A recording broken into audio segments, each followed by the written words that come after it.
Il-ħadd filgħodu fuq ir-radju tal-Partit Nazzjonalista ixxandret intervista rrekordjata mal-Prim Ministru li matula Lawrence Gonzi fakkar lill-familji Maltin f'dawk illi sejjaħ bħala suċċessi tal-Gvern immexxi minnu. Ewlenin fosthom il-kalma u s-serħan il-moħħ illi Gonzi PN tal-familji Maltin u Għawċin. Il-familji tagħna iridu il-kalma u s-serħan il-moħħ. U aħna nemmen li għamilna ħilitna biex natujilhom. Qal li l-Gvern tiegħu irnexxielu joħloq rekord ta' xogħol minkejja li l-istess statistika tal-Gvern ikkonfermat li l-qatt kompla jiżdied għal raba' xahar konsekuttiv.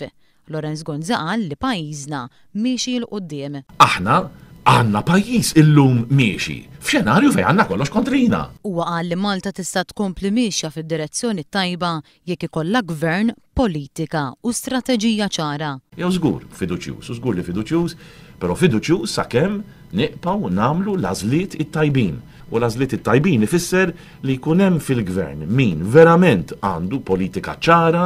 Tkellem dwar l-edukazzjoni u semma kif pajjiżna għandu nuqqas ta' accountants u għalhekk qed jinġiebu mill-Filippini.